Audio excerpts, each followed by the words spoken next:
Oh my god, so many technical difficulty. Okay, so hello. We are doing a bit of a longer podcast episode.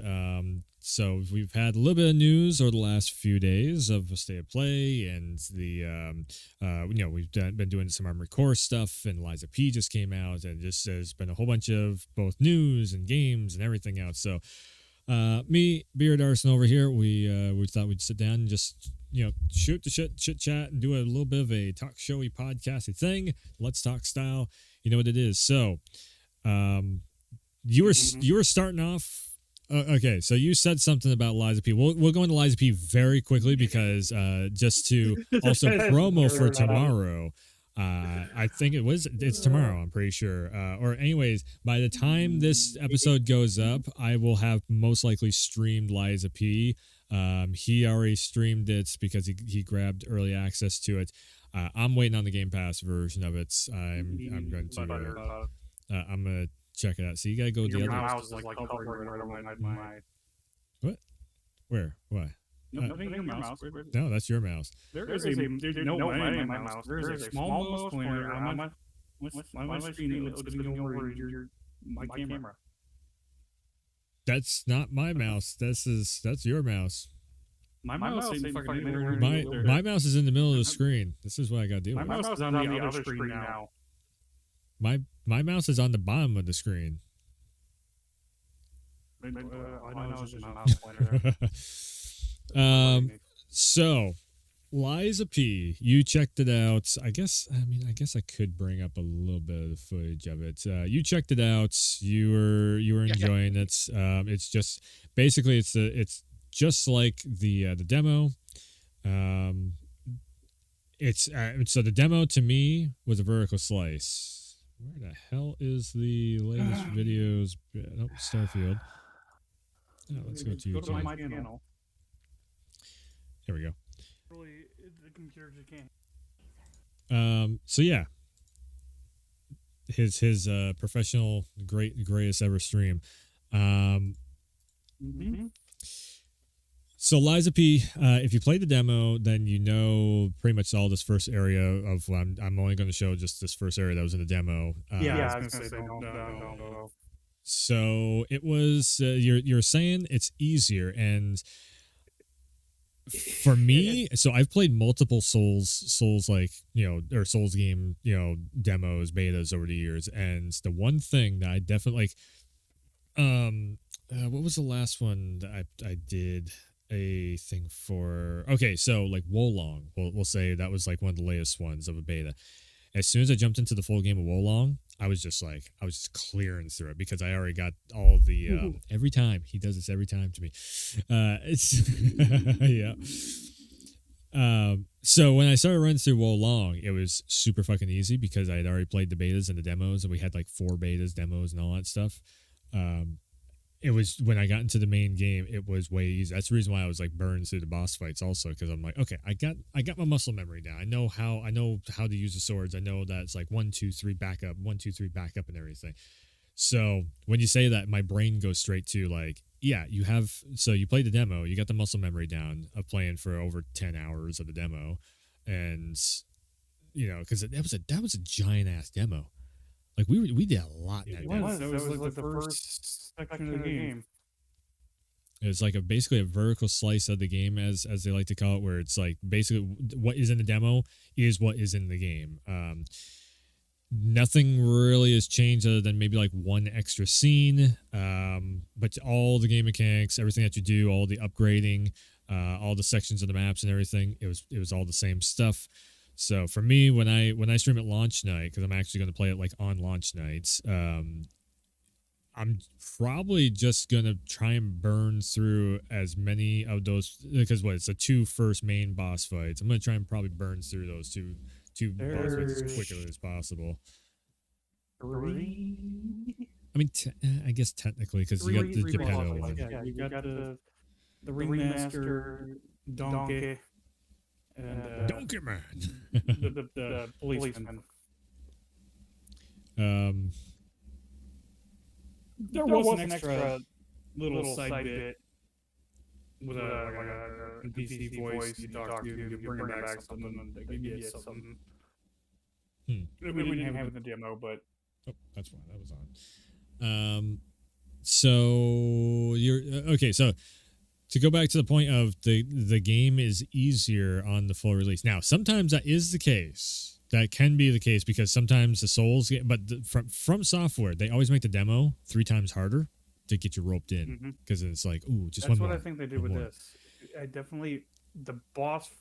You see me burn through like was it all 3 of the boss fights? I knocked him out in one try. You did do like the police dude there. You did like the first try. The first police dude, it took a minute. Like, you meant the big one? Yeah, the last fight of the demo area. Because it felt like he wasn't hitting nearly as hard as he was hitting in the demo. Did you? That's what I'm. Did you? What I'm seeing is like a lot of the bosses aren't smacking you around. Did you upgrade your character more in the game than you did in the demo? I can't remember if you actually sat down. What the hell was our damn cap out in the demo? It just kept going. Again, it's a vertical slice. We didn't have a level cap out on the. No. No, it could be the fact that I was playing a different class. Yeah. Maybe it has something to do with that. I definitely it seems like you might have been clicking because I think you did go with the little poke sword, like you went with the rapier. I went with the medium, the medium build. Okay, and then this time you went with a heavier sword, so you probably are just clicking with the timing on the heavier sword, and you're just like able to get out of the way of everything.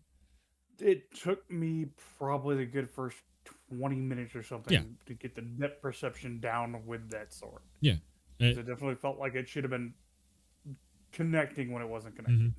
Yeah, I mean, again, that's definitely like first 15, 20 minutes, and then as soon as that muscle memory starts kicking in again from the demo, especially because the demo, it took both of us probably, I want to say the first like 2 hours, and then we're finally like, okay, I got this. I know.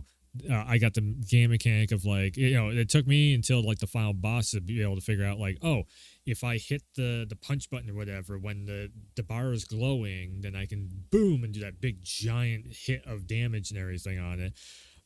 It took me a while to figure that stuff out. Now it's just like, when I ran through when I ran to the demo again to get the footage for the launch night video, it was like an hour and a half and I was done with the demo. I was like, holy shit. I think it took me almost two hours to get through that area, or this first section of the game. Maybe just because I did a little bit of grinding because I knew what I was coming up against with the bosses and stuff, and I just wanted to be a little bit more prepared. Mm-hmm. And I did. I won't lie. And this section right here that we're showing, I did get lost in here 2 or 3 times. I just trying to get back to the shortcut. It's like, which way do I go?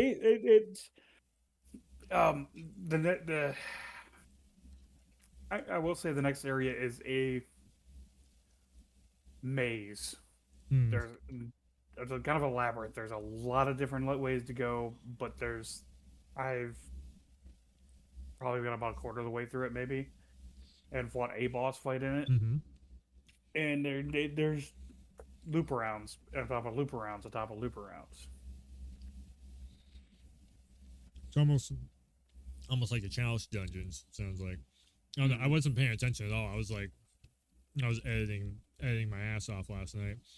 The beginning area enemies seem like they're a little bit squishier. Definitely the bosses do too. But once you break into that second area, it feels like it starts to ramp up a little bit. Where the enemies are a little bit tougher. You're also fighting new things too, so you gotta figure out the new attack patterns and typical Souls-like stuff. But a big one to also keep in mind with this is not from software. This is a indie developer technically. So I feel they're taking the Dark Souls formula and they probably went over there and like, hey, how do you do this? And they were like, oh, here you go. I do know from hearing the developers do a couple of interviews, they are big Bloodborne fans. So there's a reason why this game feels, it's like, oh, this feels very dark, the theme of it. funkish. Yeah. Like they were trying to do something that was kind of Bloodborne. Also, the doll there that you used to, goddamn, what the hell's her name? I always forget the doll's name. I can think of Lady Maria right Doll. off the top of my head on Bloodborne. Yeah, the doll. It, I don't think it has a name. oh, Yeah, there's me and my Harry Potter shades I got for. um, Dude, you put those shades on. I mean, it looks glasses on. It looks like freaking Harry Potter. it's like you take fucking like the doll from Bloodborne, and then you take the doll from fucking not Melania. What the hell's her name? Ronnie. Yeah, Ronnie from Elden Ring there, and then you take that Bloodborne ass theme, and ta-da, you got the makings of this. I said we were gonna. You can probably skip it ahead to the boss fight. I said we are only gonna talk a little bit about this because not everybody has played this yet. But oh, okay. So you're wait. There's a boss fight. Yeah, is I there? got halfway down. You just see him just. You can see how it hits. It doesn't seem like it's chunking nearly as hard as it used to. Which, I mean, it could be they nerfed the bosses or they upgraded the defense mechanic a little bit. I mean, it very well could be that they nerfed the bosses just to get people to check the game. Because also, this game is on Game Pass.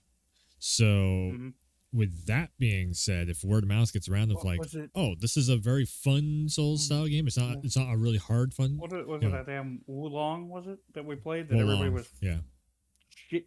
Flipping shit that initial boss fight was like, like, welcome to Dark Souls, bitch. So here's, I guess we'll leave this off on one more question on this that to brainstorm a topic of should Souls games remain tough as nails, like the tougher the better, or should they start fucking making them kind of easy mode? I think the tougher the better. I feel that it needs it does definitely needs that like what the Elden Ring and everything did. Mm-hmm. Dark Souls, I think Dark Souls 3 even started it. Like you got that boss, like you get the little tutorial stuff, and then you get that boss fight.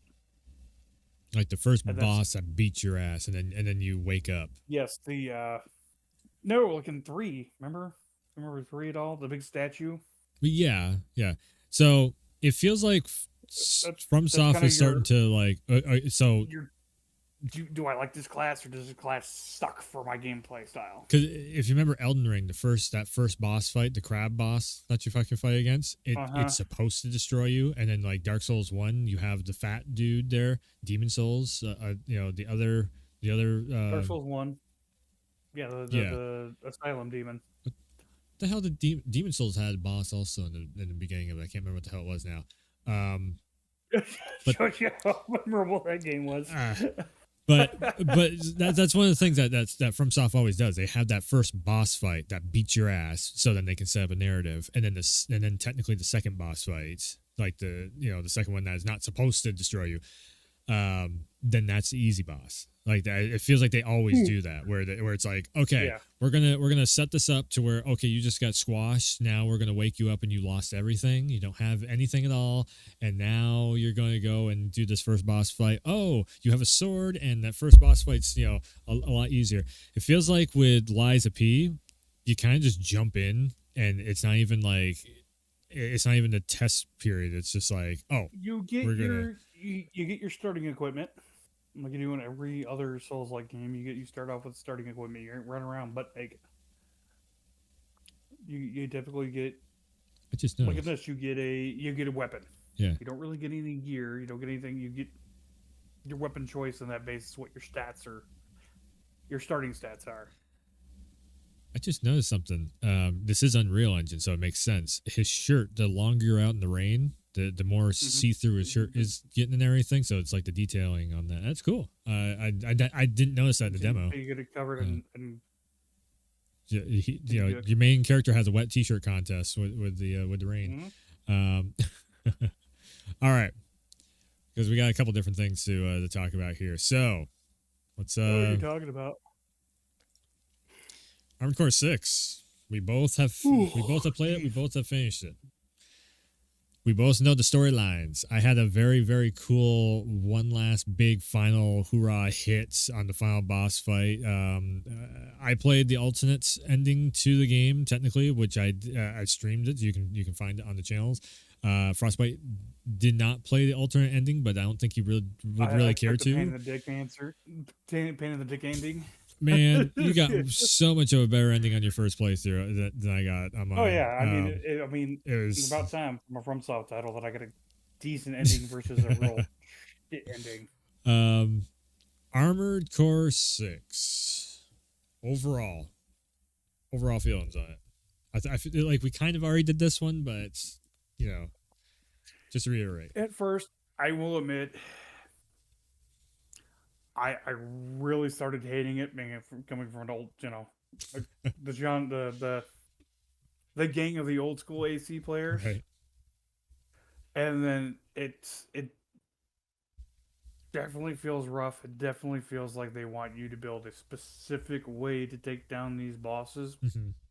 But I mean, once you start to understand how to do it, like it wasn't was it the we'll go with the missile launcher, firework galore, Mm. freaking dude. The first real boss you come up to across the And game, just nothing but missiles raining down on you. you're just overwhelmed with it. It feels like a bullet hell fight, and then you start to realize, like as you go back, you get your different you check out the different guns, and you finally come to realize that one gun melts those shields. Mm-hmm. I feel like that is And like that's the MO of this.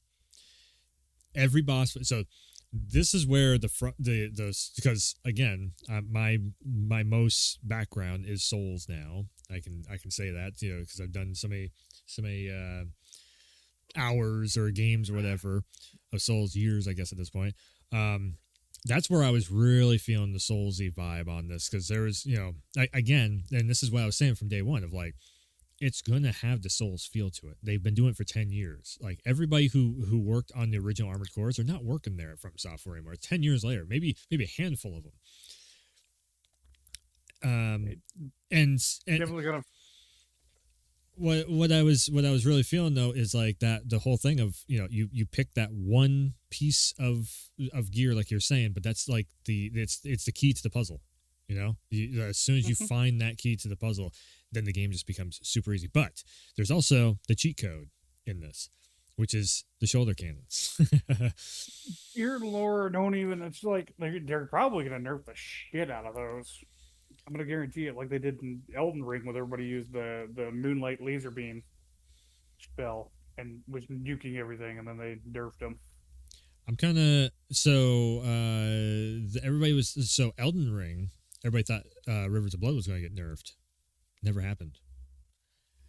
What ended up happening was other swords got buffed, which is a good thing, because then you have multiple. The only reason everybody used it is because of the massive bleed damage for PvP. That's the only reason everybody really wanted it, was to go PvP and wreck people. Well, I mean, hell, I use it because it looked cool. The first thing that I saw, remember when I was going through the whole list of all the swords and everything, I'm like, hey, this sword looks kind of cool. And I'm like, I might go and pick that up. And then all of a sudden you started seeing YouTube videos of like best build, best build, best build, best build, best build. I'm like, okay, so it can do all kinds of damage too. And then when I went and fought Lady Maria on Bloodborne, she's using the damn sword. I'm like, this is the reason why the sword's so popular and so good, because it's literally a Bloodborne weapon.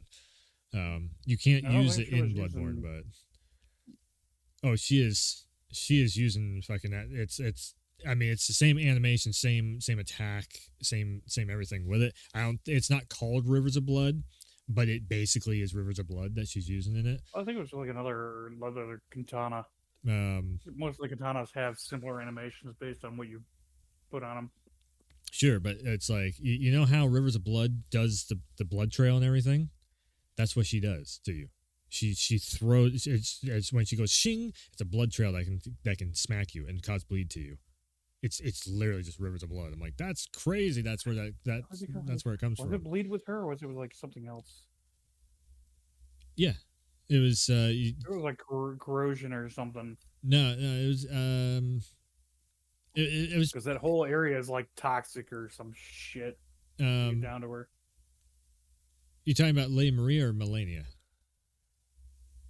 I'm talking about Lady Maria from Bloodborne. You talking about Melania? Oh, yeah. I don't know what you're I talking don't think I about. ever did Lady Maria because that was the DLC area. Yeah, I beat I was. I beat weird horse dude, and I was out. I had enough of the DLC area. This is also the guy that beat the game like 4 times over to That was platinum it. the horse game was definitely a bitch to try and get through. Um, to bring it back to Armored Core though, god damn it, No, we're going way over on left field. So, uh, so Armored Core 6 it's a pretty solid entry into the series. I think it's probably the best Armored Core. In my book, I like this one the most of all because it's just it gives you that FromSoft feel, and I think that's what I I really like about it. Like the boss again fights like make me want to come back and play it again. my biggest complaint about this entire game is the lack of parts in general. It just feels like you have this one specific setup that you're really never going to change through the whole game. This works. Why would I change it? Exactly. um, I mean, you don't get very many options like you do in like other of course, that fun stuff titles where you have more options where you can that get it better and also stronger. it also comes back to like this is the best build, like this is the meta build or whatever, and that's where that's where all that argument comes from. Of like, so this is the meta build. That's not gonna beat the game.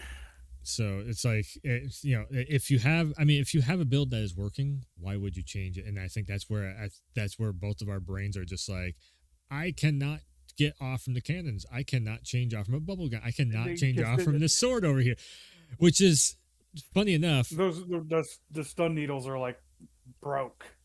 I mean, yeah, They are. yeah. I personally think they should be you should only use it for that one specific boss fight.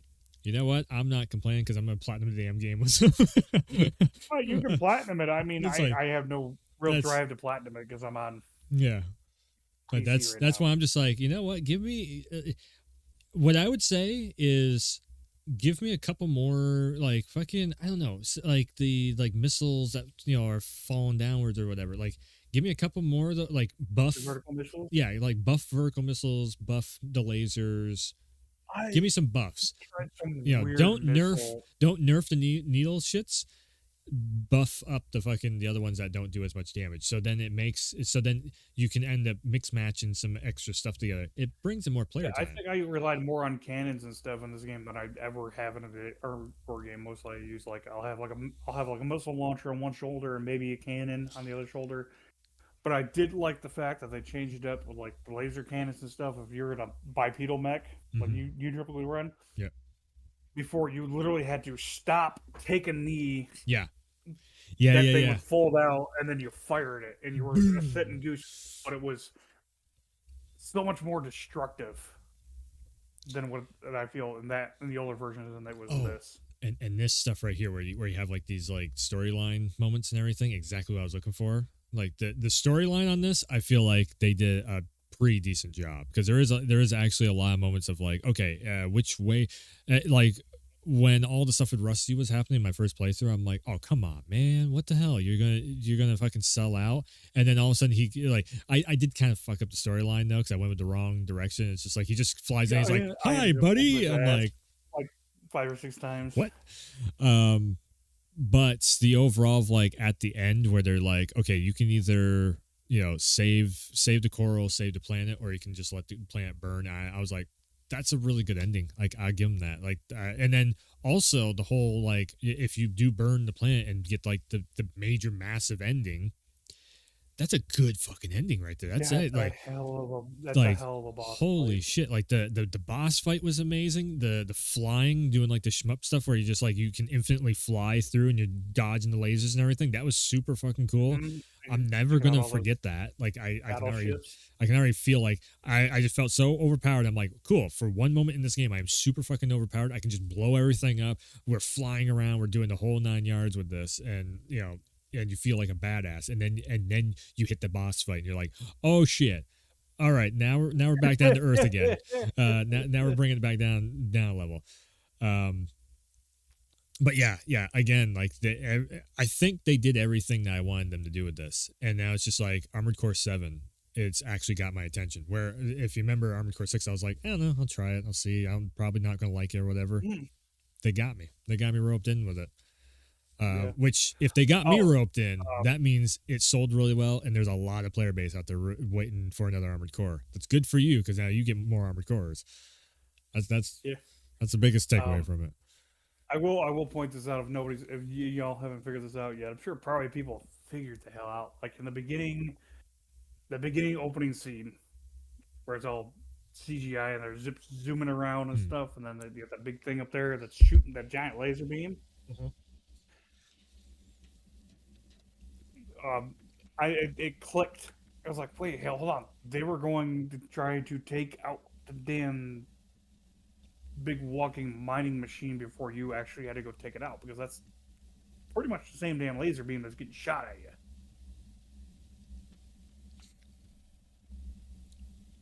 I wonder. Well, that was a blue beam. I was gonna say, I wonder if it's I think it's a blue beam and the big walker in the desert. You got to get up on it and shoot out all the what just came to mind was third or fourth fucking mission in it. the snake when Rusty's shooting the laser beam to the snake. I wonder if it's that one maybe. No, I think that's a giant ass railgun. Yeah. Well, I mean, that's what it looked like to me. It was a giant railgun that was taking out your. What's it? Now I can't remember what the hell it was. I edited that video so many times over again.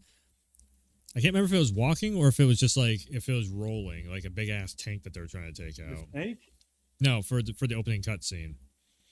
Oh no, I think it was just a static laser cannon, Yeah. but it looks exactly like the eye that you shoot out the eye cannon that you blow out on the big desert walker. Vadi, we need a video saying what the hell the lore is. Yeah. So yeah, overall, Armored Core 6. I think this. I don't think I put it on my Game of the Year list, but I think I put it on like my top 10 list of this year for sure. Like it did. I definitely put it up with a candidate with Starfield and the fuck else we've been playing lately. Uh, oh, this was my shipbuilding. Yeah, it's This was 3 hours of putting the Normandy together. So Starfield, I guess we could talk about that also since what's up? we've been playing a shit ton of it. I haven't even got this far in the game. I have not broke down to build a take apart a ship and build it up from scratch. I don't 105,000 have. credits. 105,000 credits. I made the wings too damn. I made the wings way too wide, but yeah, 3 hours of just tinker toying around, just throwing shit together, um, putting different compartments in here, trying to build. So I started off with sitting there like, okay, so yeah, you can see I was literally bringing up the actual Normandy build. Schematic. Yep, the schematics for it because I'm like, okay, I know the schematics are out there, so I can just get the visual of instead of it being wallpaper or something. And yeah, just like everything that you're thinking of, you can pretty much do. You do have limitations and whatnot on this, but my God, Starfield. So base building, ship building, custom character. You can customize your outfits. You can customize your guns. And I'm not even talking about mods. Like it's actually in the game. Yeah, yeah. You have to Highly recommend playing on the PC. grind your butt off to get the level points to unlock the perks, and then through the perks you have to do specific things x amount of times to unlock the next level of that perk to get better and better stuff. Like Mm-hmm. for example, you're working on you wanted to do shipbuilding right off rip, so you probably went through all that stuff to maximize your shipbuilding. Me, on the other hand, I wasn't too worried too much about the shipbuilding right away. I was having a lot of fun scrolling around, and then come to realize like if I'm getting to fights that I'm way over my head with the ship that I have, Mm-hmm. Yeah, you'll and see. then I need a better ship. And then I realized, oh shit, I'm like almost level 30 and I haven't dumped a single point in the piloting yet, and I've been out. I did that mission for the where you work with a freaking Space Force there Yeah, this to take is out the Crimson Raiders, and I could have just been like, that's this mission boom, right here. been completely through my piloting skills So I if I had the just point. so first the first thing I did was I went for encumbrance because of course I would say majorly like this Mm-hmm. is I just every 2 seconds. Oh, you have too much weight. You have too much weight. You have too much weight. I think if there's one thing that I would love to see Bethesda get away from is encumbrance. Like, give us like 1,000 fucking points inventory. Like, I don't want to. If I want to grab everything and sell it and whatnot, because you're giving me this as an economy way of doing economy in the game, I can make a bunch of money by grabbing stuff and selling it. So give me the ability to grab a bunch of stuff and sell it. Fucking A, because all you're doing is you're just totally limiting like what I can do in the game, and it's been Well, that's the the thing. encumbrance The stuff crazy kind of pisses me off a little bit. you can do with that, like, what was it? It was the stupidest thing ever, but I swear everybody probably freaking did it back in Elder Scrolls Morrowind. You probably went through one of the towns. There's like a side mission you do. It's this lady for like the Warriors Guild or whatever. You got to go kill a bunch of rats for her. You go into her house, you kill these rats, and you come to find out she has a shitload of pillows. She's like just hoards pillows. So of course, Pillow fort. yep. I went through the city and started stealing people's pillows just because I could, and then went out in the corner on top of one of the buildings out there in the corner and just made a pillow fort. So people have been Because the physics in the game would let you do it. They just didn't topple over. But we're talking back in like yeah more I've PS1, Xbox, original Xbox generation. Morrowind the original I Yeah, thought it was 360 era was dude, Morrowind. Morrowind was new. I played Morrowind back on the Xbox.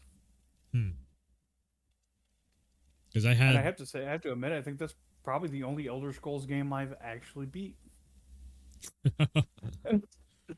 Actually, like I bought a strategy guide for that game, well and I mean it was like I will that thick. It was like a manual. I mean, I will say the only Bethesda games I've really actually gone through and beaten myself is I beat Skyrim, and then after that I was just like I really just don't give a shit about Elder Scrolls, and then it was like Fallout 3, 4, didn't give a shit about 76. Now I haven't beat that many Bethesda games. Now I'm thinking about it, and then now it's been Starfield. I'm trying to work on getting it done. 76 wasn't worth it. Yeah, like fucking ESO didn't like it at all. 76 didn't like it at all. I think after this, I think they're going to stick to single player games. I don't think they're going to do MMOs anymore because there's just way too like the amount of hype that they've gotten out from Starfield. It is reinvigorating Bethesda. Bugthesda is now. I mean, Bugthesda is still Bugthesda. There's a lot of people finding bugs in this fucking game, but I mean, it's redeeming itself because it's so fucking fun. And I wear my PlayStation gear, my blue PlayStation gear. I play the game with a DualSense controller and everything. I modded the game to have PlayStation buttons. If you look really closely, there's PlayStation buttons all over this game and everything. The only thing I haven't done is put the PlayStation Studios logo on there, just piss everyone off. But it's a fun game. It's a pretty damn good game. Yes. You got me rolled in. Okay, the game is just Mass Effect, so I have to like it. It's universal. I have to like the game. It is just Mass Effect, but with more freedom of choice to do all kinds of crazy shit, like killing anybody you want to or whatever. It kind of feels like they took No Man's Sky and just kind of like, you know what, we're gonna put our own twist to this. Dude, the opening to this is Mass Effect 1. The when a certain thing happens in the story mode, and then you start to see where the story mode's going, and you start to see what the ending is probably going to be. It's Mass Effect 3. You're looking at what it is. It's like I accidentally looked it up when I was trying to figure out how many endings there were to the game. Like I have no idea what the hell is going to happen in the ending. I'm going to see it tonight when I finally, hopefully, get around to ending it. And I'm just like, I guarantee it's going to be Mass Effect 3's ending. I fucking bet you, amen. Just like, but it's going to be Mass Effect 3's ending, but it keeps going. So Wait, hold on. that's You found a fucking do rag? hell yeah. I will find my hat and my pistol, and I will go on an adventure. I even found my damn jacket in here. What now? I even technically I even found the M4. I found the M4A1. And then I found an actual 1911. I'm like, game of the year, maybe game of the year, maybe. I'm not saying game of the year yet. We still have one more big PlayStation game coming out. Which talk about game of the year stuff. So let's go into game of the year first here. So we need to bring up the list, the big list.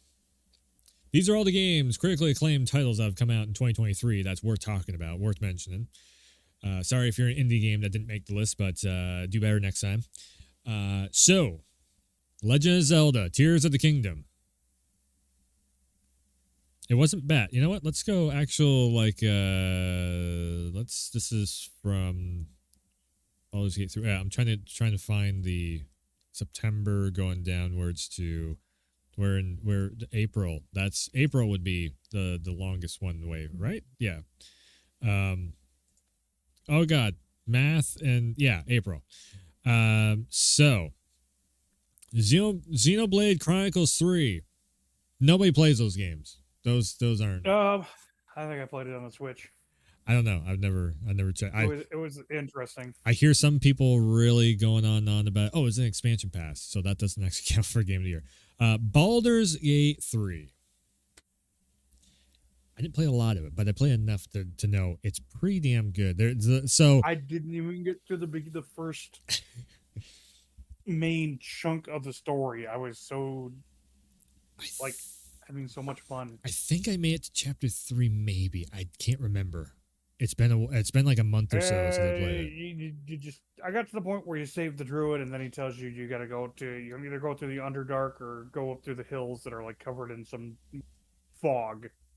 And that's as far as I got, as far as the main storyline. I think that's a little bit farther than I got. I can't remember what the fuck the last thing I did on it. I honestly can't remember. I think the last time I played, I was super tired, and I was like, I want to see more of this because I was playing it just at so. As I've said a million times on the channels and everything.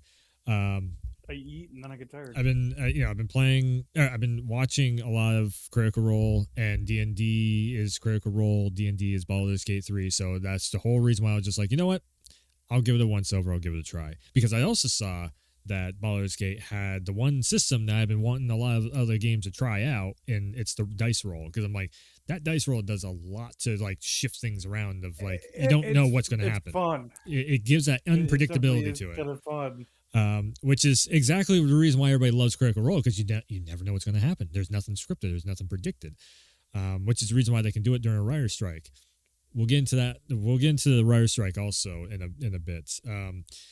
But Baldur's Gate 3, the story literally writes itself in front of you, and you are also writing the story too by doing the roll dice, and you are picking, so there is so much freedom. Now, what's funny is the whole controversial thing was there was a few developers that were saying, don't expect Baldur's Gate 3 freedom and customization of the storyline and characters and everything. Don't expect that with other games. And then Starfield drops. And to me, I think Starfield is like Baldur's Gate in space in that aspect of like so much customization, so much freedom of like, I can kill this person, I can save that person, I can, be friends with this one, I can recruit that one, not recruit this one. Just everything that you can do in it. I think it's starting to do realistically more what was it Outer Worlds was trying to do. Oh yeah. Outer Worlds was very, very more of a comedical Fallout, space Fallout. Outer Worlds. I even got very. I barely scratched the surface. I know. I gotta go. I played the game 3 times. I get back into it and beat it. I did the game 3 times. I got through the first town, and every time I get to that first town, something else comes out. Something else happens. I get pulled away from it. Like I want to play more of it. It's just for some reason all I've seen is just the first town. But what you do in that first town also is like you can impact seeing starts. you a can chain reaction. yeah, like you can make everybody go into the town and work for the slave, do whatever you want to say. You can get that. You can talk to the fucking the guy who owns the town, and you can tell him to fuck off. And then the other girl comes in to take over, and then she starts like all the decisions again. It's like that major RPG vibe that's going on with it. But I think Baldur's Gate and Starfield do even more. Like that's like Yeah. I have never seen that level of detail and also customization in the storyline as and again, I wanted Starfield to be Mass Effect. I think Starfield is going to push Mass Effect to be even more than what Mass Effect usually is for the next Mass Effect. That's saying something because normally you know me, Yeah. I when it comes to when it comes to Mass Effect, I'm like that's the pinnacle right there. Yeah. Let's see. We got Quake 2 in there, which Yep. I know was on Game Pass for a little bit. Sea of Stars. What the fuck is that? Uh, Um. anime. Okay. Cool. Metroid Prime. I hmm played it back on the GameCube. A It was a lot great of game. people liked it. A lot of people liked I Metroid liked it. Prime. It was definitely It was a if very. I had the time, I would definitely run back through it. What's crazy is it actually had the dual analog stick support on it because it was Metroid Prime was an N64 game. They only had the one analog Yeah, stick back I then, was like, so they yeah, I think really GameCube was sort of kind of the first one that started that. yeah because GameCube around the Yeah, because yep. well, no, Xbox had them too. Yeah, but it was a GameCube exclusive for the longest because it's a Nintendo property. So it's like Yeah, I it's mean, like with owned. the two sticks. I Oh yeah almost want to yeah. say Xbox started off with the dual sticks shit. Really? Maybe, but well, I don't know how long ago Xbox came out after the original PlayStation. You kidding me? I remember being more of an Xbox Dude, fanboy back in the day than I was PlayStation. NES, Sega, PlayStation 1, N64, Dreamcast, Purple Lunchbox, then the Fucking Dreamcast. Xbox. That purple lunch. Oh, GameCube. Yeah, the GameCube. Um, like for a Okay. kid, like Xbox was way down the line. Like that was the Xbox. Did fucking Dreamcast have the dual sticks? But I don't think they really utilized them. So the first game controller that really had dual analog sticks that they actually utilized and everything was the PS1 for Ape Escape. That was the first time that because if you remember, you had to swing the sword using the analog stick and everything.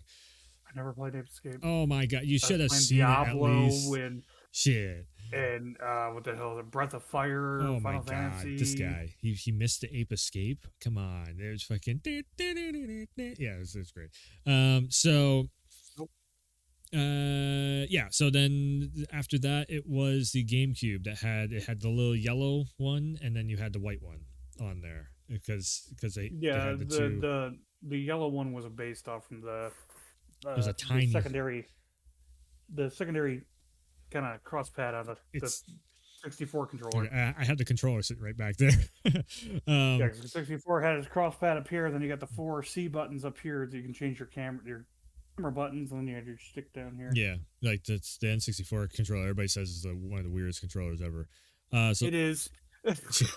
You didn't know how to operate. You didn't know how to Moss Book 2, that was actually really good. I'll be dead honest with the 360 or the 64 controller. Mm-hmm. The first time I played with one, hand here, reaching the thumb all the way the hell over there to use the stick. I played God, what the hell was I played something in the store. So I was PlayStation 1. I'm like, okay, where's the PS2? I want the PS2. Let's go with PS2. I went down to a EB Games, I think it was. It was it was probably EB Games at the time. And they had the N64 sitting there. I'm like, I don't know, I'll try it, whatever. So I did this. I'm like, okay, whatever. It's not the PlayStation. It's not as comfy. As soon as I went like this and I started going, I'm like, oh, that's so cool because you could shoot it like an actual gun. I'm like, oh, the Z button is fucking awesome. Never got a shooter for the system. I never had a shooting game on the system. This guy never did GoldenEye. Never got to play the GoldenEye. Nope. The greatest shooter that ever existed. I was not into shooters back then. I was not like I just did not like shooters. I'm like not even sports games. Like we played basketball on the thing. That was we had a basketball game. My whole thing for the N64 was Pokemon Stadium. Like Pokemon was the goddamn shit. I was a '90s kid, so I was all like Pikachu, motherfuckers, yeah! And it was just Pokemon fucking Stadium and a little bit of Banjo Kazooie, but I couldn't figure out where to go, so I just got super frustrated with it, and it took me like 6 months to figure out where the hell I was going in it. And Mario Kart. never had a Mario That was game. the other big one I played the hell out of. I didn't. I grew up playing Mario, so I didn't care for. So I played the original Super Mario Bros, but I didn't care for Mario because Crash Bandicoot was a thing. I'm like, fuck Mario. Turok 2 was another big one I played the piss out of. Croc?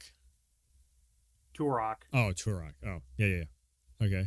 I'm racking my brain here. There was another title on there I played the hell out of. Like Dad had Medal of Honor, and you would Bomberman. you would have thought I would like jump into Medal of Honor, and I just never even.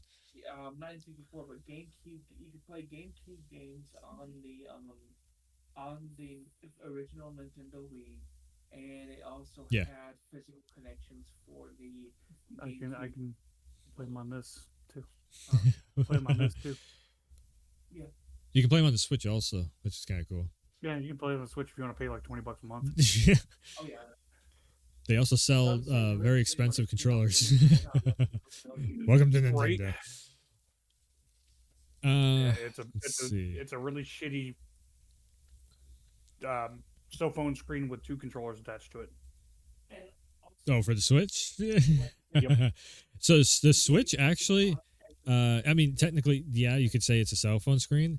My first thought was, oh, they're copying the PlayStation, of course, the PSP, the PS Vita, and whatnot. Like, of course they are. Which that's Sony versus Nintendo. They've always copied off from one another. Nintendo's went to the handheld age. They've given up with the consoles. I mean, they have the Game Boy Advance, the Game Boy Color, the DS. Yeah, but freaking. The funny thing is, Sony outdid them with the PlayStation or with the PSP and the Vita. They totally fucking smacked them in the fucking face. Better technology in the damn thing. OLED, and they had Wi-Fi first, and they had fucking like you could make a phone call with the PSP and everything. Like Sony did so. Wow. You could do gyro with it. You could do touchpad on it. You could do touch screen on it. You could like. I had all of them. Even I had all the of them. Switch and the Wii and stuff like that. I never cared for gyro. It's weird. Yeah, I mean, hell, even this damn thing. In VR, it's a whole different. Thing. Even these have gyro in it, but they just never use it anymore. Yeah, it's not worth it. I mean, if you want to do gyro, do it in VR. So that's the best way. It's crazy. It's not actually gyro in VR. That's the reason why VR works so well. It's camera. It's cameras pinging up. Like basically the same way that they do mocap is how VR works. It pings off from the sensor or the lights, and then the camera picks up on the lights where the lights are in the 3D space, and that's how it actually tracks your hand movement. That's the reason why the PSVR 2 works even better, because it's got actual front-facing cameras on it and everything. We should move on with this list here. Let's see here. Witcher 3 Wild Hunt. I thought that was really cool. It was 60 FPS. I still haven't beat that game. 60 FPS on the PS5. All the DLC came with this. You could actually upgrade for free, I think it was, from PS4 version to the PS5 version. Very cool stuff. Tetris Effect Connect. I still would love to beat your ass in Tetris one of these days. I don't know if it's on Game Pass. I would have to play a few rounds, shake the rust off. I would beat your ass in Tetris. Like you have no idea how many hours I have in Tetris. You might have me, but you throw me in from Yoshi Cookie or Dr. Mario. Oof. Your ass might get wrecked. Okay. Street Fighter 6. I put way more. I'm just gonna go take a nap, and I'll be back when you guys I'm talking about that. I mean, damn, man, I put more time into Street Fighter 6 than I thought I was going to. I got it on the PC, so it's hard as fuck to get the season pass for it, which I actually do want to jump back into Street Fighter 6 very soon. Maybe I'll make some videos on it. But damn, man, the online has been. It's like. It was really good, and then people started getting their ass beat, and they started cheaping out with grapple characters, which they just got nerfed to grapple characters. That like to the point where it's like Zangief touches you twice and you're dead. Twice. Two grabs. If and he can grab you midair.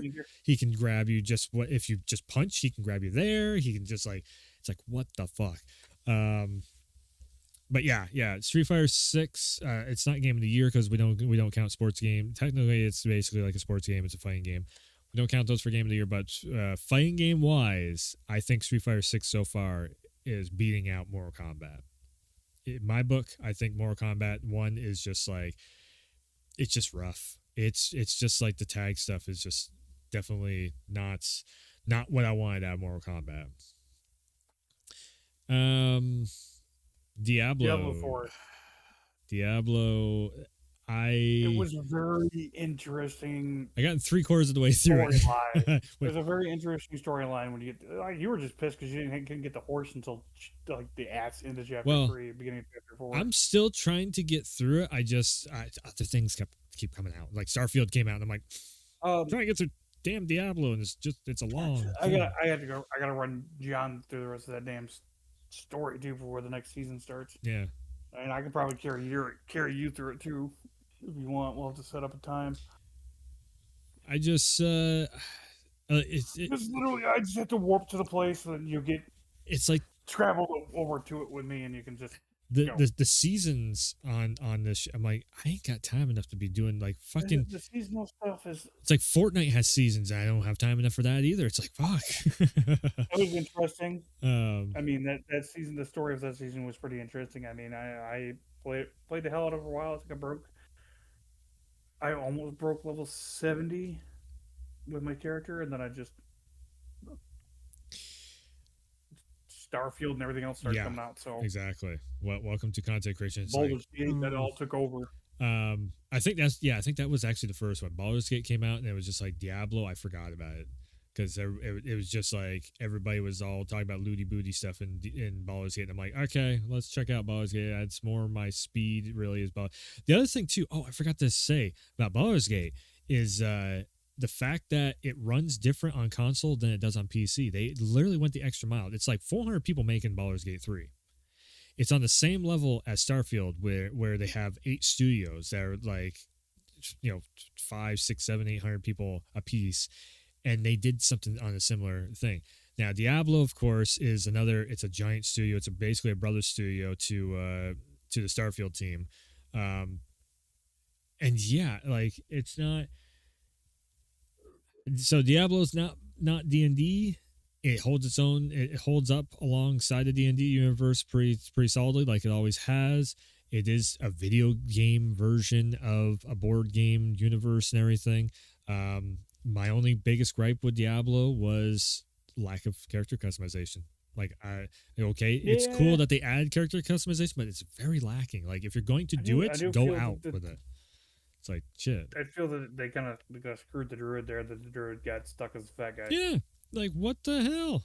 Even if you put it over to the female version, it's some big ass ogre looking chick. I'm just like, what the? You're a werewolf. You come out as this big ass buff ass werewolf, and then he goes, and all his muscles goes down to his gut, and he's just a big fat guy running around. It's like, what the fuck? But anyways, yeah, it's not bad. Might as well skip all the way right up to Resident Evil because I don't think either one of us know any of these damn games here. Oh, Rogue Legacy, that was my favorite game for Dave the Diver. Mm-hmm. It's Ghost Tricky is tricky. Oh, geez, that's the one where you keep going off. You get to possess people and okay, nope. All right, so here's the next hour of the podcast. So Resident Evil 4 Remake. Leon, Ashley, Ada, Wesker. More DLC just got announced. Ada, Separate Ways, $10 DLC. Also a update. Oh, and the Resident Evil 4 Remake VR, PSVR 2, which I will definitely be streaming. I never actually beat OG RE4 VR. I didn't even hear him get me a PS5. So VR 2. Where do we even start? Resident Evil 4 Remake. I was curious about it. I'm like, well, every remake has been damn good. They made it better than the original. They didn't stray too much from the original story either. That was great art. I mean, a lot of it I remember happening. I like It's how okay. Well, when you got into the castle, yeah. I was gonna. once you got up in the castle, that's when a lot of it started to change around because you didn't really there was a That's. lot of stuff that in the castle that you didn't do in the I original. mean, that's the whole reason why I like remake more. I actually like remake because I didn't like Resident Evil 4 all that much, and then remake comes through and they just make a 10 times better fucking game of the year version of RE4. That's something that everybody always says RE4 is game of the year hands down, no matter what year it comes out, no matter what console it comes out. It's like, so RE4 just has this mist around it that if you put it out there, you're going to make $1 million just like that. Like people are just going to buy it as a collector's fucking item and everything. Resident Evil 4 Remake holds its own and does even better than the original. And it's like, holy shit. If you Yeah. So I don't like to say remakes or remasters should have a game of the year spot. I say this because Mass Effect Legendary never got a game of the year spot, and I thought it was fucking robbed. Okay, it was game of the year. It should have been game of the year. But Resident Evil 4 Remake, it has game of the year qualities. I don't think it should be in the game of the year running up. That's going to be a very hot take. I don't think it should be in the game of the year. I would throw it in there.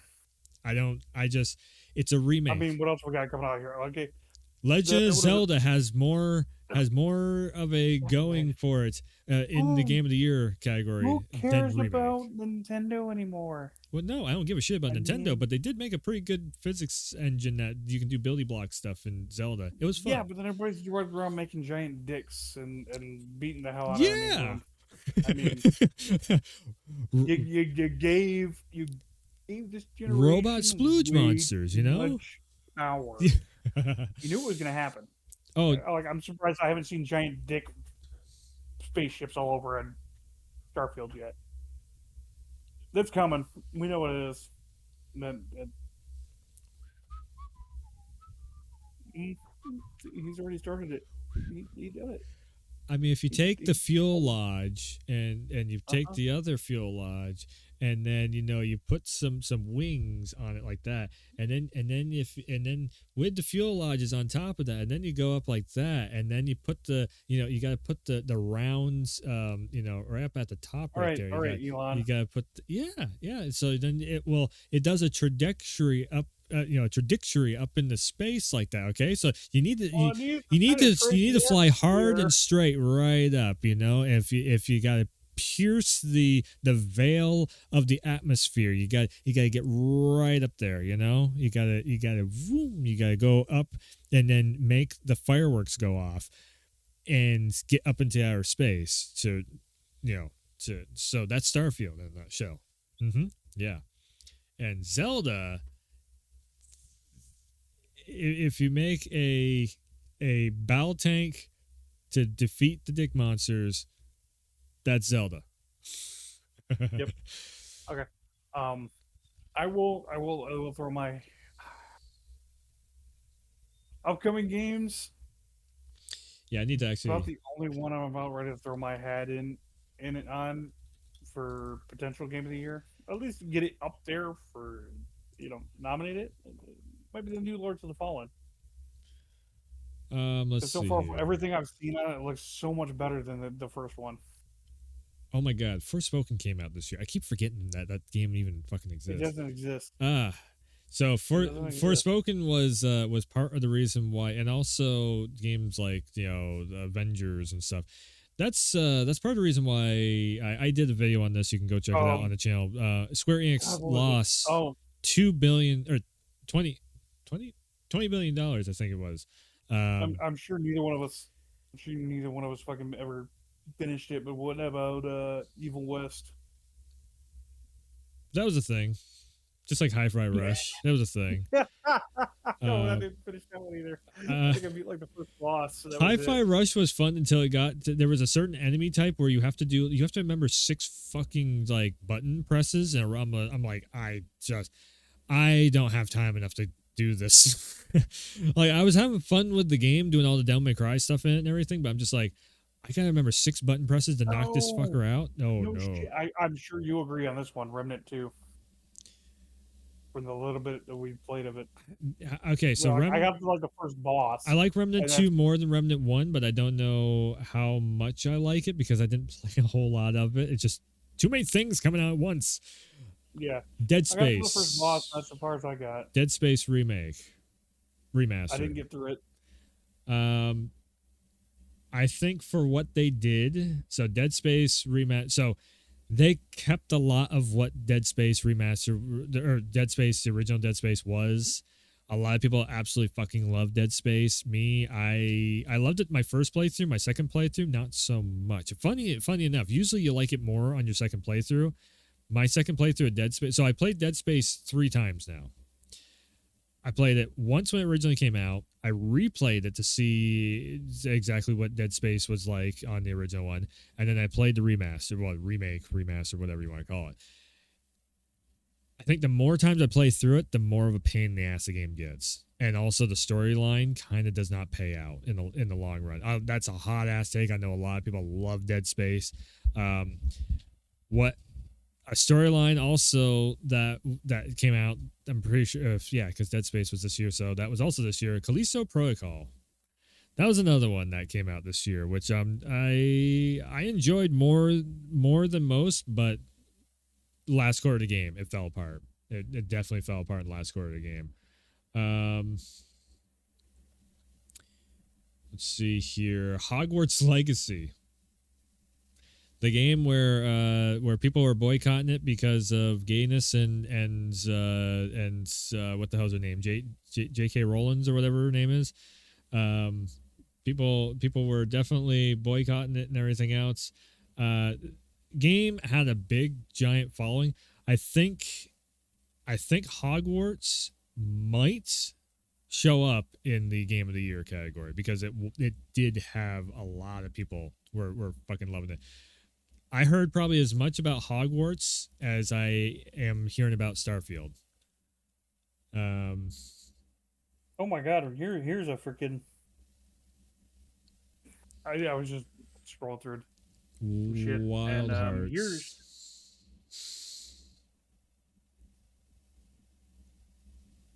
All right, what you got? It was. Oh, you remember that? Totally off topic here for a second, but being another '90s kid, do you remember that game show like on Nickelodeon where the kids get to go like play the actual video games? I was not a Nickelodeon kid growing up. Oh, yeah, that was the greatest one. Is like the memes like you. It was like '90s kids, something like fucking. Let me find it again. I know I was the only one that wanted to be a contestant on this show, and I'm like, he's not wrong. I would love to be a contestant on that damn show. I play watched these games that I've never fucking seen in my life and probably get destroyed in them. I watched like '90s Cartoon Network, sort of, and then it was like Disney Channel. It was like kids Disney Channel, and then fucking maybe like I guess you could say I grew up also off from that's what's wrong with this guy here. He grew up watching Disney. Fucking well, it wasn't. Nickelodeon was all the good cartoons, Doug and Rocco, Ren and Stimpy. Okay, Ren and Stimpy wouldn't have flown in my house, so you know that one. But Doug was boring as shit. Rugrats was boring as shit. I tried watching it like 2 episodes. I could really stand Rugrats myself. God, I can't even remember what the hell was actually on. Oh, Disney had like fucking like X-Men and shit like that back in the day. It was like NBC and Disney both had like X-Men and Spider-Man and shit. Fox had that shit. Or maybe it was Fox. I'm thinking of.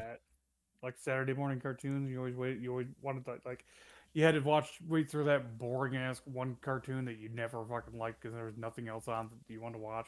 Cartoons like anime wise. See, I used to be an anime head because it was like Yu-Gi-Oh, Digimon, Pokemon was the big three back for us '90s kids. It was like if you like Pokemon, you couldn't like Yu-Gi-Oh, and if you like Yu-Gi-Oh, then fuck you with your fucking Digimon stuff. And Digimon's a shit version of Pokemon. And I remember those fucking wars. I played Magic. I tried I played Yu-Gi-Oh. I wasn't really big into it. I tried the Pokemon trading card game, and then I was real big into Naruto for a while. In my mid-20s, I tried the Yeah, Naruto trading card game I was once. out That of. was enough. By the time Naruto I got was here, so I was totally out of anime shit. Like I I was stuck to Magic for the longest time, and then I just gave up because it's too expensive. um Like this hobby that I got rolling right now is even more expensive than that. But you know, uh, yeah. there's so much to unpack there. I'm not even gonna go there. Okay, let's go. So Wild Wild Hearts. Hearts, a game that is being shut down. It was yeah. There's no it was player base left on fun. it. There's no player base on it. So they're saying, yeah, we're after this next major patch update, they're done. They're done with it. I'm like, well, that lasted a whole not even a year. Yeah, it was Monster Hunter, but more Japan, and it was fun. Like I had a good time with it. It was a pain in the fucking ass, but it was fun. So you got to that lad. You got to the one that you really wanted to fight to get the armor for, and that it was just the game became slideshow. The movie. That's right. The game totally fucked me over. I'm like, okay, I'm just done with it until they patch update it, and then I never went back to it. That's right. I remember that happening now. So another game that came out that is like, it was just, it blew everybody away. It was, it's so, Atomic Heart. boy, it had some stuff in it. There was some scenes in it that everybody was talking about for forever, and it was just like you couldn't take your eyes off of it. You couldn't believe it was happening. Like a Dragon Ishin, it had a bunch of voice actors and everything. It was the continuation of Yakuza and all that. So, yeah. So, it was like, nobody could take their eyes off of it. They were like, look at this guy. He's coming back. There's a spiky-haired Japanese dude. What is he doing in Japan? He used to be in Japan. Now he's in old school Japan, feudal Japan. And then there was that game Atomic Hearts where it was like very communist driven. It was like fucking in a very politically charged atmosphere of censorship and whatnot. Just go to YouTube and fire it up. You want to. Atomic Heart came out and had sexy robots that they tried to sell the game with, but then everybody was listening to the main voiceover dude, and nobody liked the main character. I was not. I thought I was gonna be totally alone in this. I'm like, this main character's an asshole. He just bitches at the AI that's like running alongside. Nope, everybody hated the fucking main character. I was just like, cool, I guess. Horizon Call of the Mountain was very cool for PSVR 2. I mean, I know you did, it's just like my thing, but Horizon Call of the Mountain, big shout out on that one. What else? Sons of the Forest. Sons of the Foresto. Is there anything to say there? I mean, it's a survival game. You were all hyped up for it. I was like, I'm gonna give it a try. There was a naked fun. lady that ran out. I have. She wasn't naked. She had 3 legs. Yeah, she was not bipedal. She was a 3-legged tripod. Yeah, she's a tripod. There you go. She was a tripod. That's a statement to make this year. I honestly probably spent about 5 or 6 hours in that game just building a base. Oop, I totally disappeared off camera. You did. Focusing on building a base before I did anything, and it felt like they were more like less base building, more run through the story, because the longer you wait to start progressing the story, the harder the game gets. And then you get the weather change too. That impacts a lot. Like if you're not prepared for it to become winter, you are screwed. I couldn't tell you that there was there's a story. Yeah, you're there to find out what the hell happened. There's a story. There's supposed to be some island for a bunch of rich snobby people, and then some shit went wrong. So there is a couple cool technical things on the forest. There is a set amount of NPCs on the forest, and if you kill them, you never have to deal with the cannibals ever again in your game.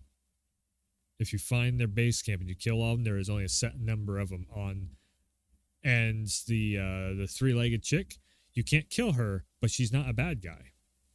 She will actually recruit her. like help you out or something like that. Yeah, You got to go through this long laundry list of shit to get her to join you and be friendly with you. and if you are friendly with her, you actually become friendly with all the cannibals too. Apparently, from what I was seeing, I don't know. That's just what I saw on Twitter. I don't know. Then you got Kelvin, the special Ks or what I like to call them. Oh yeah. I can get the stuff for you. I got banged upside the head. I'm running. I'm just like. Oh, you want me to do something? Okay, I got it. Yeah. I'm just like. I bring you logs. Oh my god. I mean, I had the biggest bitch about Kelvin. I was working on building my place, and you need like a metric shit ton of logs for this, right? Yeah. So I found a spot where I got a cliff up behind where I was building. And I was just chopping the trees down up there, and I was taking the logs and I was chucking them down into a big pile. I had Kelvin directed him to put logs in another pile, and I'm figuring, okay, he's gonna go chop his own trees and bring his own logs in. He goes out, he knocks out a tree, he brings back 2 logs, puts it down, and starts pulling from the pile that I've got and stacking them very nice. And I was like, I need you to stack them nice for me. I'm just. And then you got to worry about if you're out there chopping trees, and you get Kelvin out there chopping trees too, that he's going to drop a damn tree on your head. It is a simulator, so that's happened. I mean, it is a survival simulator. If you were out there with somebody that is like that, I mean, this is just. I mean, you haven't played the forest unless you've been taken out by a tree. That's. I mean, I've done it unintentionally both times. It's happened to me. I had it happen to me back in the first one. I don't remember if I got footage of it or not. I was streaming with some random person who was like helping me out in the game because I was just kind of bored. So I had this itch. My whole thing with it was I built myself a little shack, and I'm like, okay, this isn't like Valheim. And then I went to go hunting, and I'm just like, this is more of a pain in the ass of Valheim.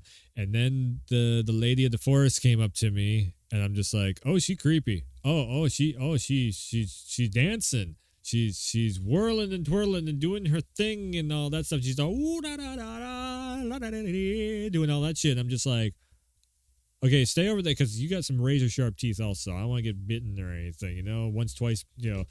Once bitten, twice shy, babe, and all that. And so then after she went, then she just stops. And she does hammer time. No, just kidding. No, then she just goes, and then she just runs back into the forest. I'm just like, what the fuck just happened? I'm like, and we uninstall and go backward to Valheim. And that's another one we can throw on the list. We can check Valheim up there. I mean, Valheim didn't come out this year, but I got into it this year. That was the funny part. I got pretty close to end game. Current end game, I got pretty close. I think I just haven't got back into it. The expansion or whatever is pretty close to being coming out. The next one? Yeah. I haven't even I got time for it. I didn't get to go play with magic. Wolong. Shit. So Wolong Fallen Dynasty, that was a lot of fun. That was a pretty damn good one. It was definitely Dynasty Warriors. A very Neo-esque Dynasty Warriors. I saw no Dynasty Warriors whatsoever at all in it. My whole thing. A lot of the characters and what was going on. Like, I mean, it's Chinese mythology. It's everything corrupting. Chinese mythology version of a Dark Souls game. It's literally what it is. Neo with Dynasty Warriors characters. No, Sekiro. It's Sekiro, not Neo. Sekiro. We didn't have much of the Sekiro shit in there. The whole fucking so Wolong was the one where there's no stamina system. It's a guard break, so it's straight up fucking Sekiro in that one. But Chinese Dynasty. So it was like, okay, something different, made by Japanese developers, which I don't mind that. I have this big thing against, like, there's a certain game coming out with a Monkey King in it, and I'm just like totally like, no, I'm not doing any coverage on it. Fuck that game, for multiple reasons. But the fan base being one of them, because they're a bunch of little not gatekeepers. They're a bunch of little defense force assholes. I know, bring it on. I've faced off against you in the comment section before. So my whole thing is, like, if a Japanese development company, like say Sony wants to fund some Japanese developers, I'm cool with it. Okay, if if a Japanese company like Team Ninja wants to make a Wolong Chinese Dynasty game, I'm cool with it. Wolong was super fun. You could customize your character. You could do all the Neo S stuff in it because so Team Ninja made Neo. That's probably where you're getting the Neo vibes off from it. But the gameplay to me was very Sekiro like because it's not like Neo is way more Souls like, where Sekiro is more. It's just its own thing. It's like instead of burning out a stamina bar, you're still punching through. Back there and beat Sekiro. I have I gotta not start all over again. As far as I know, everybody's beaten Sekiro. I have not either. And I'm like, I need to beat this damn game. It's super fucking I'm hard more though. interested in going back and completing Demon Souls. It's like Demon Souls was actually a lot of fun completing it. Like just all the different. I got like 2 boss fights to go before I finished it. If I still even have the save data, otherwise I gotta start over from scratch. Starting over from scratch isn't terrible. Oh, you know what? Okay. WWE. I got, you just saw that pop up on the list right there. So 2K23 has been an excellent game this year. We've had, I'm still in the process of running through the whole WWE title run, and the DLC has been great. My faction mode it needs to get deleted. My faction mode is the worst fucking part of the game. My faction mode needs to get deleted. We are all in agreement on this because they are pushing stuff behind a paywall of what should be free updates for the game with my faction mode. Because my faction mode is basically like the you buy the loot box, you get the card, and all that stuff. So on the 2K23 side of things, again, faction mode go away, but the story mode, the career mode was all right. It was very long. I still haven't actually beaten the story mode. I jumped into universe mode. I wanted to start doing universe mode stuff. Universe mode runs super well. The DLC has been great. I've been doing a bunch of sim matches on it. Everybody's been loving that stuff. I've been doing a big old universe mode run of trying to hold the WWE Championship for like 3-4 years in a row, trying to beat the Bruno Sammartino, the record for holding the championship for 4,000 days.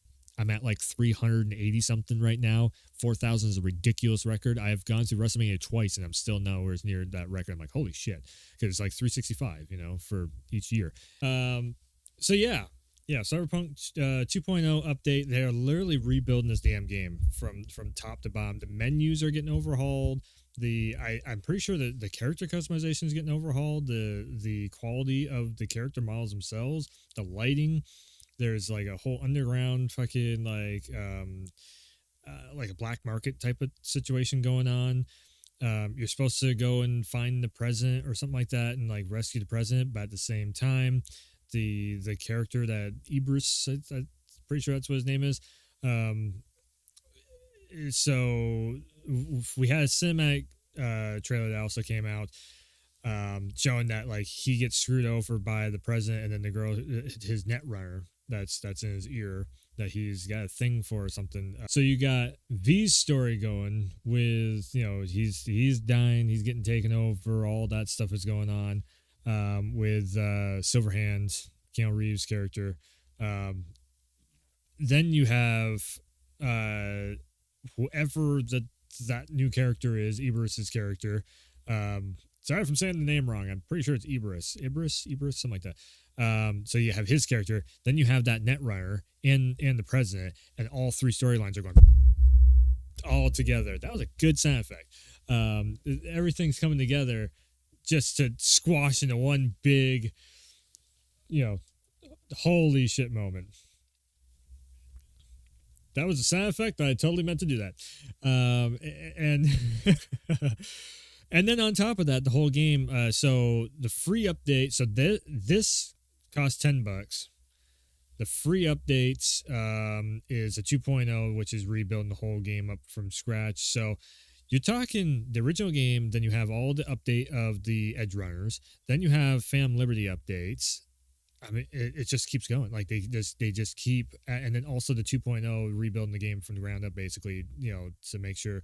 So the rebuilding from the ground up is also, you're going to have more cop situations. So there's like a SWAT team that can drop in. Remember that the SWAT team that was dropping in, and you and Jackie are in the car, and Jackie's like, yeah, that's Night City's finest or whatever, doing the thing, and they like kill somebody and then they jump back up in the plane and they take off. You don't remember the opening? I saw the opening. I played that opening like 5 different times. That's the reason why I know it. So those guys are actually going to be there. Then you can also pop out of the car GTA style and start shooting and shit. So, or also, I think you're inside the car. You can start shooting through the windshield and everything. That was never in the game before. Mantis blades, you can do all that. You can do all the wall. So basically, everything that they showed in the initial trailers is going to be an update 2.0. This is basically the game that they wanted to initially launch to begin with. And it should work because they've got the game in a very good playable state. So, yeah, Phantom Liberty. I guess it would just end the podcast off with Cyberpunk Phantom Liberty is going to be very well worth the wait and very well worth. I think that Phantom Liberty itself, $10. I think that's going to be well worth it. I think it's going to be. I think that's something to keep your eyes on. Comes out next week. So I'm definitely going to check it out. Launch nights. Probably do the PS5 save, and do all that with it. So, yeah, it's been one hell of a golden ass year. Then we also have Spider-Man 2 that's coming up, Alan Wake 2, Alone in the Dark. Like Spider-Man 2 is going to be fucking epic. Anybody who played the old Spider-Man games, if you played the old Spider-Man games on the PS2 era, and you remember the game where the web would actually stick to the building for the first time ever, that's the map that we're getting in this new Spider-Man game. So it's going to be super fucking nostalgia trip. And then also, it's the same map that is part of GTA 4's map. So, yeah, it's just super nostalgia trip.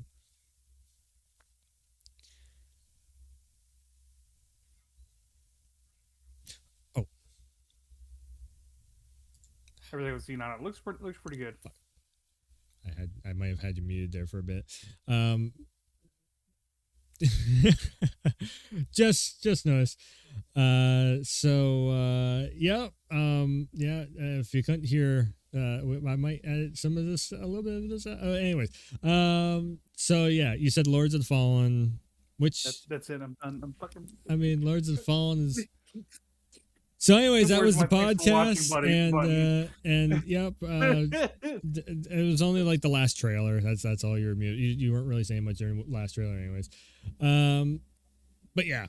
So, anyways, Phantom Liberty, like I said, you can check it out on PC, PS5. It'll probably be cracked to hell and back because of all that. It's CDPR. Everything is cracked on CDPR, but $10 to check out the Phantom Liberty. I would recommend doing it. The game works now and all that. Spider-Man 2, like I said, is gonna be great. Alan Wake 2 is gonna be, I don't know if it's gonna be game of the year, but it's gonna be really good. Like that's actually one, if it shows up on PC, I highly recommend everybody check it out, especially for October Halloween time. It's gonna be a great game for that. If you played the first one, or if you played Max Payne or Control, any of those, you'll get into Alan Wake 2. What else is coming out? Alone in the Dark.